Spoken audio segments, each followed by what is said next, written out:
I am Tom from Just One Pack, and this is AC on the Short Alpha Clash podcast, where I'll talk all things Alpha Clash on my way to work. Now, we are in the spoiler season for Echoes of Eternity, and we are getting spoiled more than just cards.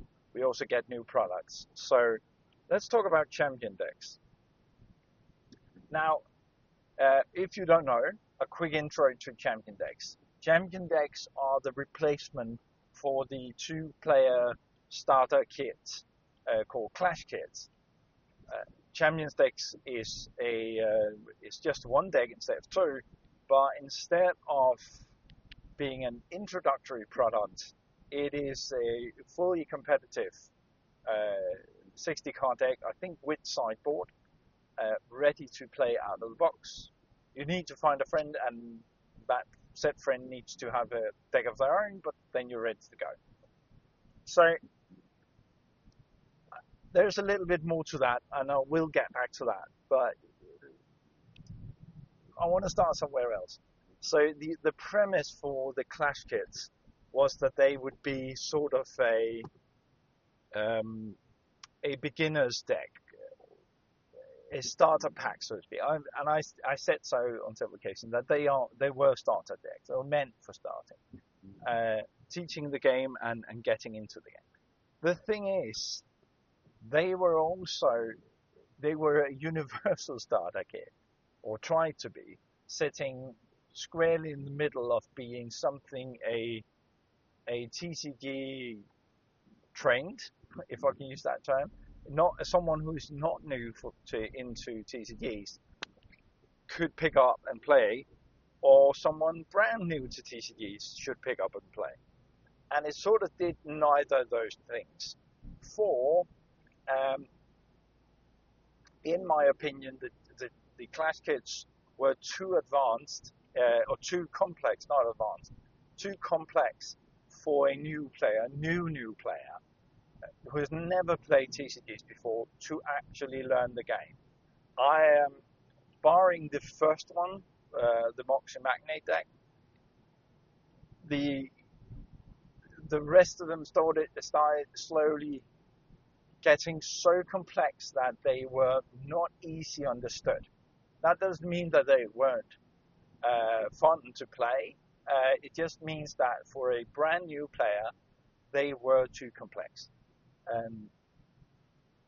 to learn the game from. There were too many special cases in them, so to speak. So, on the other hand, and I think they mentioned this in their podcast through the portal when they revealed these cards or these decks. On the other hand, these decks were not competitively viable.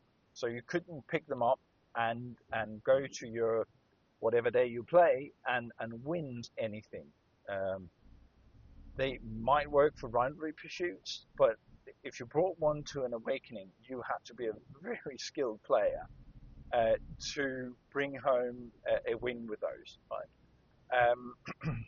So they sat squarely in the middle of this landscape, and this is completely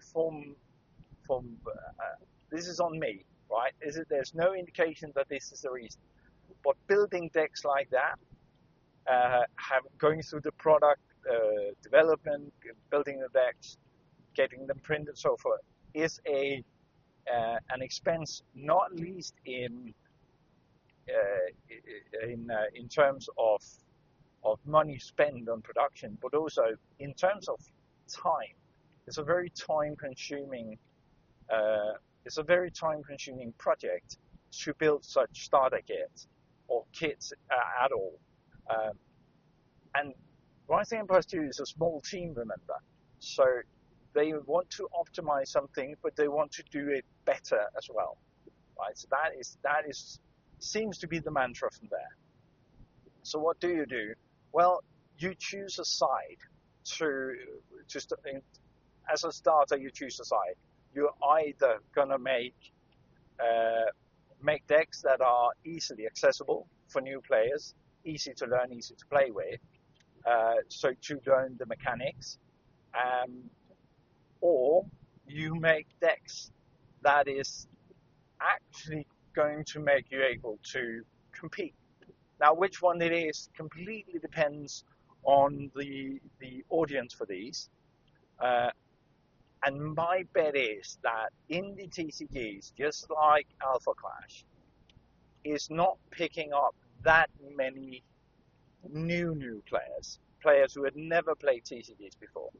And those who are picked up in that manner is picked up through ambassadors, or ambassador adjacent. I mean, the real ambassadors, or people like me that just go around showing it each and every one. Anyone who just looks at the cards gets an introduction, right? So you have to choose one of those, and being an indie TCG, most of your players will come with a base knowledge from from other TCGs, or be introduced by someone that is already going to be building starter and learner kits and lending them out, right? I know the few places I know of, this is the way you're introduced to it, right?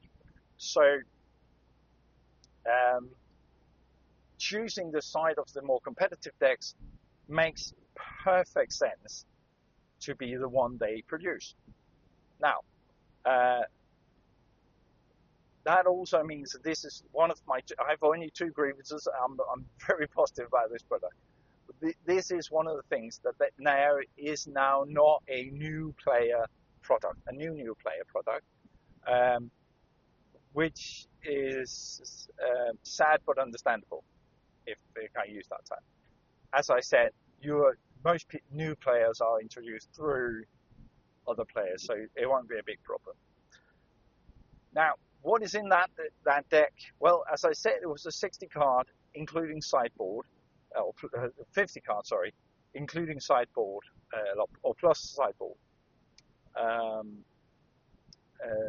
Competitive deck. And when I mean competitive, I really mean competitive, or competitively viable. The 2 decks chosen for this first excursion into champion decks are truly champion decks. It is the number 1 deck from the progenitors gambit in US, a Lord Krung deck that won the tournament. So at least they can do that, right? I mean, that is the best or the second best, depending on how the meta went in, or depending on how the matchup would be in a fight between the Philippine one, the Asian Philippine one, and the American one, right? So this is a top tier deck, no question about it. The other one is the best non-Krung runner-up at the same progenitors gambit. Both of these decks are very, very competitively viable, and has been demonstrated to be so, right? So that is a great thing. Another great thing about this is whenever they come out with a new product, we sort of, or at least I do, have a tendency to look what other TCGs has done before, and they always do it a bit differently, right? So Flesh and Blood quite a while back, changed their model for decks from the at the very beginning, where you could buy these blitz decks, small decks like in a regular card box, right? Like playing card box, blitz decks that allowed you to buy one of these fairly cheap, play it, and be introduced to the game, right? That was the very start of the product. They had the same issue, or you could not take one of these decks and bring them to a constructed tournament and do anything, right? You had to spend a lot of resource upgrading it. Now, in Flesh and Blood, their lowest tier competitive level is the Armory level, and what they did is that they produced, they took out the Blitz decks and put in the Armory decks. The Armory decks are, it's not a top tier deck, but it is a more viable product. You could take it to an awakening and have a fairly good time with it, right? So there is that. That is all excellent. They now produce something, and they kept producing them to not be top level competitive, but being a fairly good deck to start your Flesh and Blood journey. Now, Magic did another thing. They took the actual top tier decks from their tournaments and turned them into viable products, right? As a I could call it champion decks because I can't remember what the real name was. They made those decks, but what they did was that they watered them down so that they weren't quite as good as the real thing, meaning that you had to go out on the secondary market and start buying up important pieces that was handpicked out of the decks just so you could have the same deck. Right? That meant that the power level was not quite the same, and I haven't done the research for this, but my understanding is that the cards taken out were some of the key pieces in terms of secondary market value. I think that is a horrible choice because that I don't think that they radically changed the strategy of the deck, but the effect of the deck was changed. Now, Alpha Clash is doing none of that. They are printing the same decks, card for card, as the ones that turned up, and that means that even the high power cards and the rare cards that were in those decks are still in those decks. So if you buy one of those, you get that complete set. So what that means is that you get the powerful, high value game-wise cards in that configuration. There's no watering down. There is no subpar level. You get the actual card. That means that if you are a new player and you want to jumpstart into this, you buy a Champions deck and you're off for the races. Could you upgrade that? Probably. You could at least change it. I'm not going to go toe-to-toe. My deck building skills is not equivalent to those decks. Let's just put it that way. But you could change them. You could have start mixing things up, adding new cards as they come out, and start playing around with them. But now you're in, right? So you have a way in. You don't have to lose the first many, who knows how many games. Now, there is a small worry here. That's not a big concern. That the decks could be a little bit challenging for new players, but again, it is not meant for new players. It is meant for people who know TCGs and are ready to start actually playing it, right? So there is that. The only sour grapes in this juice, for me, is the price point. That I know that Rising Empire Studio cannot talk about the secondary market because there's apparently some legal thing there. I don't know. I'm not American, so I don't know. However, when you price this product, maybe I should put it on.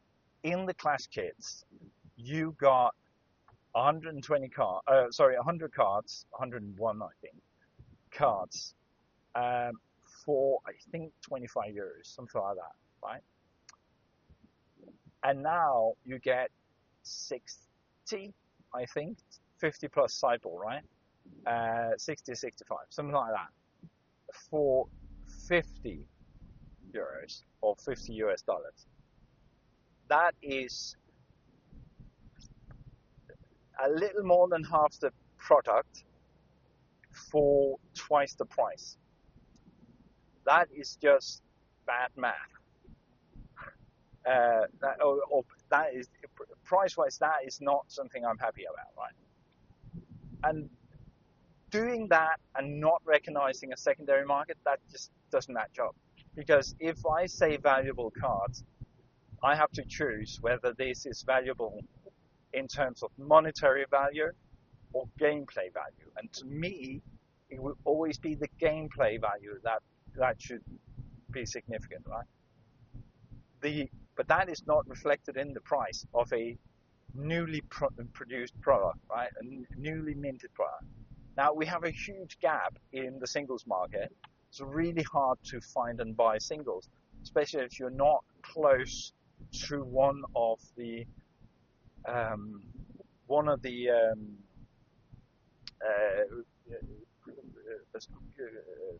communities. I don't know why that word was hard. If you're not close to one of the physical communities, getting singles is really, really not easy. However, um, we also want a singles market to be built, right? Some of these cards, something like the Boom, right? Here Comes the Boom is, as far as I remember, in the Death deck. One of these decks has Here Comes the Boom, right? And that card goes for something around what, 8, 9 US dollars, something like that. Only it is it's not in stock anyway, is it? At least not in TCG Player. It's simply not in stock.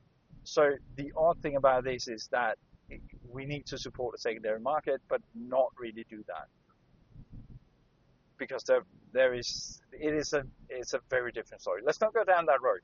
Anywho, the point I'm making is that I get less product because this is not more expensive to produce than the starter kits were. In fact, I think the starter kits were a lot more expensive to produce than this one. So I kind of feel sad. This is my only gripe with these, is that they are more expensive for less product. Although I know that in terms of gameplay wise or competitive level wise, I save money on buying these as in comparison to buying a boxes to build these cards, or even buying the singles. So I know that. I wish they weren't twice the price. I understand that they should go up in price, but twice the price for half the cards. I must underline, that is my only grievance with this product. I think it's the right choice. It's the right product. I really like, I didn't even talk about it. I really like how this product sort of integrates the community in this. So that is one of the key benefits for an indie TCG. It's a fairly small community. We all know who the community leaders are, right? We know Zach Bond, for instance. We know who he is. We all know who he is. So being able to buy his card, almost all, being able to buy his deck is something special, right? Michael Hamilton is the other one. Him too. We know who he is. He's right. He win every second game, right? So getting that involvement with known faces in the community, I think that is absolutely brilliant. I'm not advocating for fan posters. I'm not saying that, but having that recognition I think that is really, really, really cool. So it's the right product. I think as far as I've seen so far, it's the right execution. They even come with, they're fairly simple production-wise, at least what I've seen. They are just a deck of cards, but one of the cards is sort of a strategy guide from the creator of the deck, telling us how they intended this to work, what they thought of, how they think we should play it, which is brilliant. It's like a masterclass, right? I love that product. Am I going to buy it, even though I think it's a little bit expensive for what it is? Absolutely. I'm definitely going to buy it. And it's one of the things I'm going to sleeve up. I want to build my own decks, but it's one of the things I want to sleeve up. And when I have new players that already know about TCGs, this is one of the products I want to show them. As soon as they learn the game, I want to show them this and say, try playing with this one. Now you get not just a feeling for what the game is, but what a powerful game is, and that is such a good hook for new players. I mean, if you've ever seen a fairly new player just learning the game rules, and you hand them a well-structured deck, and they just sit there and with the feeling that they are barely operating this. They understand what's going on, but it's like magic in their hands, completely swamping their opponent, who oftentimes is me with one of my own builds, right? Just swamping, sitting with the experience that this is such a powerful move that they have at their fingertips. That is a brilliant experience. We want that in new players' hands, and I think Champions decks can do this. So one grievance, and it's not really a big grievance, to be honest. We are very, very far from the horrible cases from Magic or complete bungers set up for collector cases in Pokemon stuff like that. We are well within good limit. I think they are a brilliant product. The right product at the right time. I am definitely going to get at least 2 of each, but that's just me. Anyway, that was my ramble about Champions decks. You should go check them out and pre-order them as soon as we can. Echoes of Eternity comes out the 29th, and a week ahead of that, a week after that. That is the release week. Absolutely go look at that, and I'll talk to you soon. Bye.